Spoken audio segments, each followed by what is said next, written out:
computers. Children in class 4, class 5, they need to learn how to type.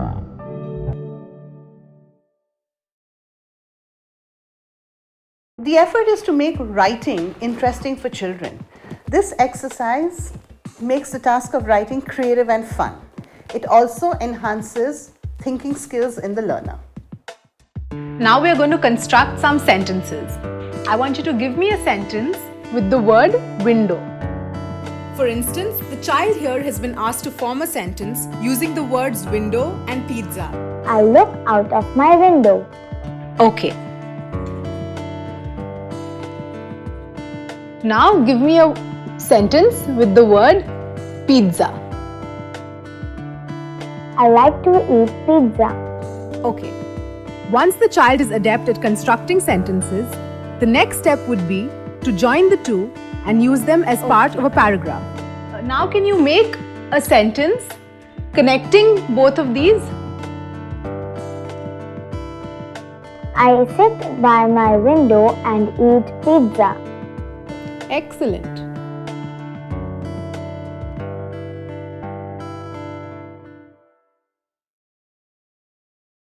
See, sometimes a child's head is so full of thoughts, he's unable to express himself effectively. There are too many things going on in the mind, and thoughts spill out one over the other. In today's world, effective communication is very, very crucial. And to be able to explain yourself clearly and precisely is a very important skill. That's why this needs to be taught to the children. There are some very effective techniques that can be taught to enhance the skill of effective communication.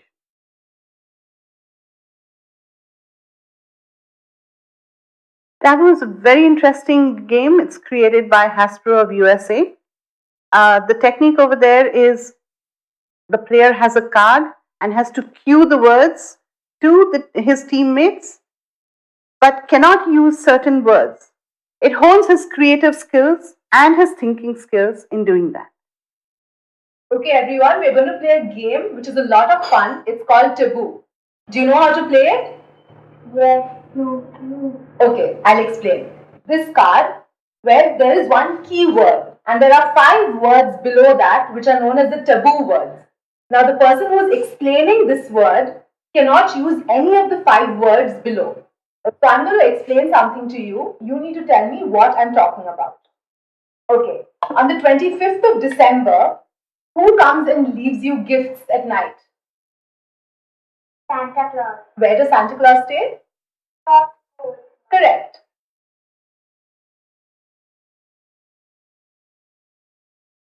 Directed drawing is a very effective and entertaining technique to develop efficient communication skills, organized thinking. Yash, I want you to first draw a square in the middle of the board. In this method, the teacher and child sit without facing each other. The child stands in front of a writing board with a marker in his hand. Now, draw a triangle on top of the square so that it fits the square like a hat. Now, in the top 2 corners of the square, draw a smaller square on each side. The teacher has to convey with no ambiguity the shape that she wants the student to draw. Now let's see. What do you think that is? It's a house. Once this part of the exercise is over, roles are reversed. Large circle in the middle of the board. Draw a small circle on the top left of the circle. This strengthens the child's verbal expression skills as well as skills of decoding verbal instructions. Draw a circle on the top right of this circle. Okay, done. Is it a smiley face? Yes.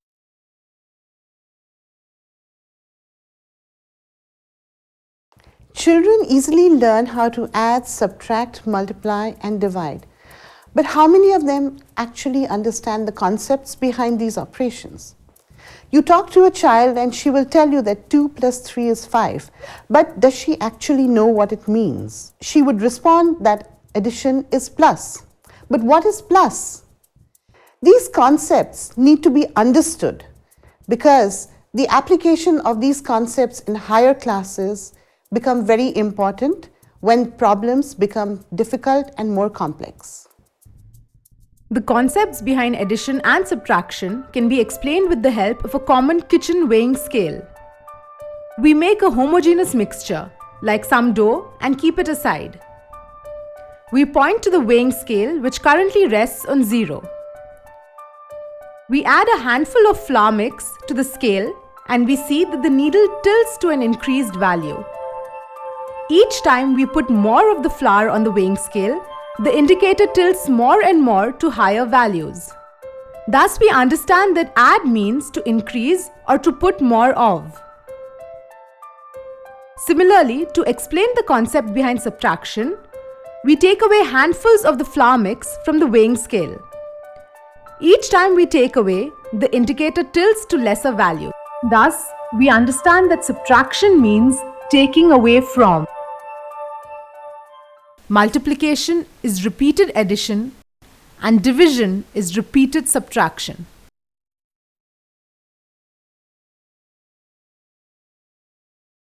The most common pitfall in math is place value, an abstract and very difficult concept.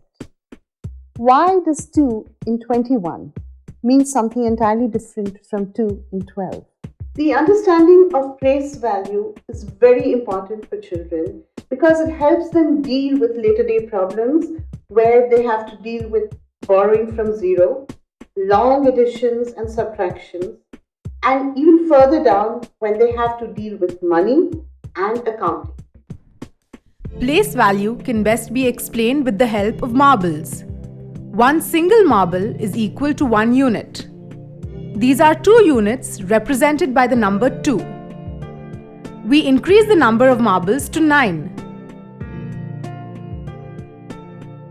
This is the maximum that we can hold freely. The moment we have the 10th unit, we transfer them to a box. This is the box of tens. It holds 10 units. Now this becomes 1 10. Now we could have 2 tens, that's 20. 3 tens, that's 30. 4 tens, 5 tens, 6 tens, 7 tens, 8 tens, 9 tens. But the moment we have 10 tens, we need a box to fit them all. This is the box of hundreds. It contains 10 boxes of tens, which in turn contain 10 units each.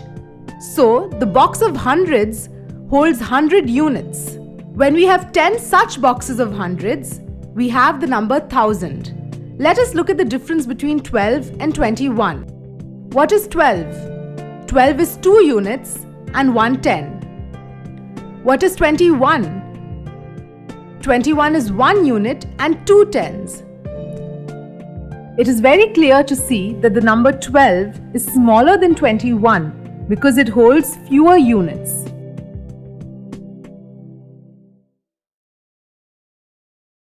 We now know that controlled movement has a very positive effect on the intellect of the child. Think of a little girl running down a road on a hot summer's day.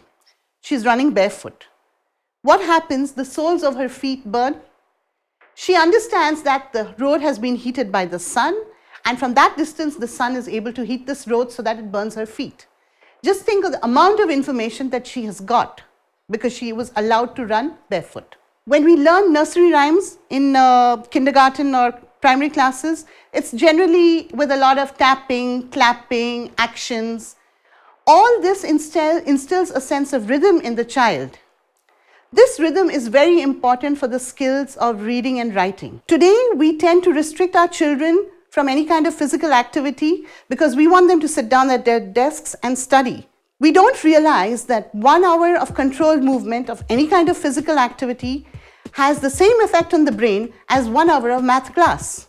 Many a times it is misunderstood that balance and movement cannot be achieved with stillness. The important thing is focus. If we focus our mind into one point, you will automatically see that you are much balanced and your movements improve. So, stand up.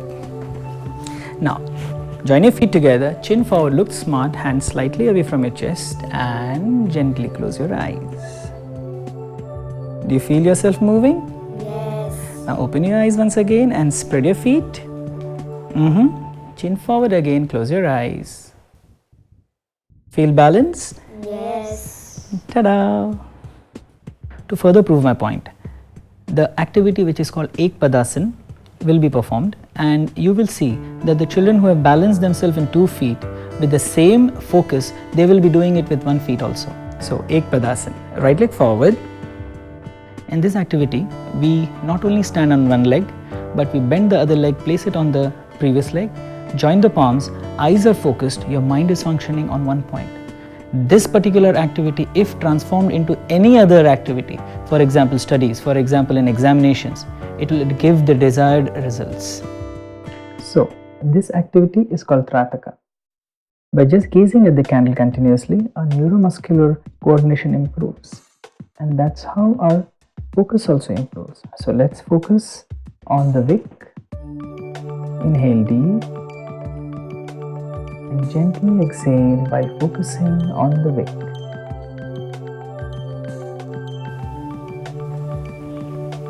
Now gently close your eyes. Movement.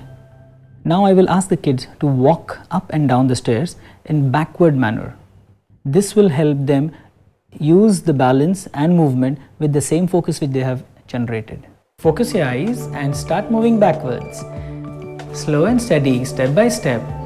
Very good. Very good. And 2 more.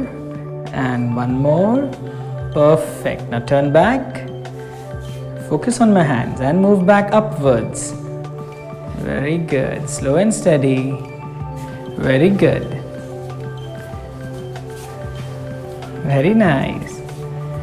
And you can stop there.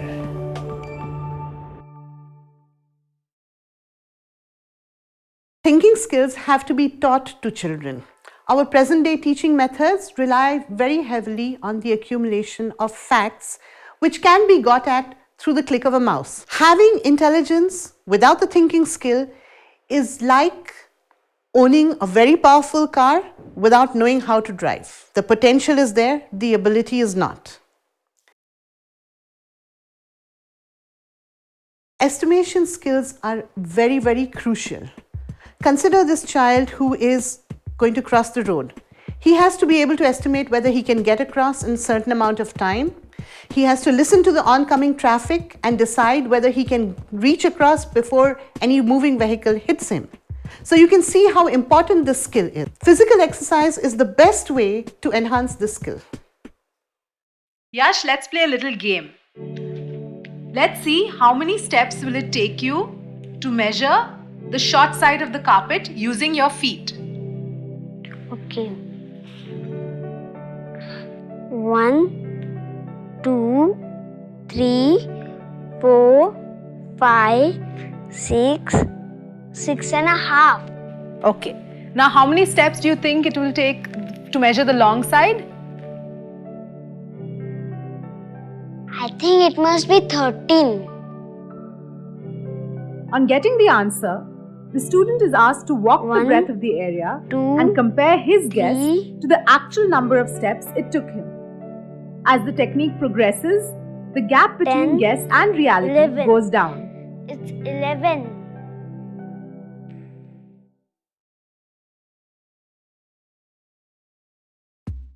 I'm going to write a statement on the board.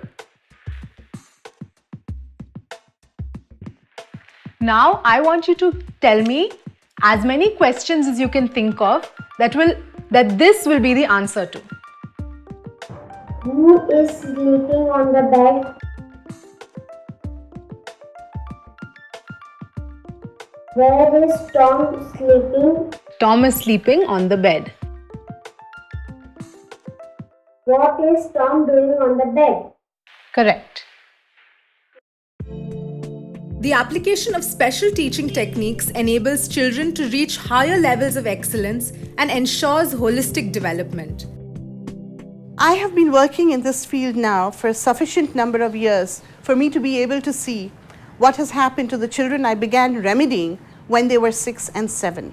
had we not given them the right assistance at the right time, we might have completely overlooked the giftedness that they had. You've seen children learning how to ride a bicycle. There are these two wheels supporting the big rear wheel on either side, and soon they can ride the cycle on its two main wheels. These techniques are just like that. They act like a support to children and help them learn how to learn. The girl with the bouncing ball is an accomplished writer today. Just think how tragic it would have been if her parents and her teachers would have given up on her just because they thought she couldn't spell. But once they found the right technique, not only did she learn spelling correctly, she had fun along the way. Every child has his or her special skill, and it is important to identify it and develop it. When we focus on the strengths of children and nurture them without the pressure of immediate fulfillment, we sow seeds of a bright future, not only for the child, but for humanity as a whole. I can't dance like a Hindi film superstar. Will you laugh at me? I can't fix a tube light in my house. Should my family ridicule me? I can't even make a cup of tea. Should my friends make fun of me? Why should we focus on what children cannot do? If we behave like this with each other, then the world will be full of people who cannot do rather than can do. Which world are we going to create? You decide. Any kind of profiling based on race, caste, or gender is looked down upon by society. So why make children feel that they are different just because they learn differently? All children must grow up feeling that they are special and secure, knowing that everything is all right with them and the world that they live in.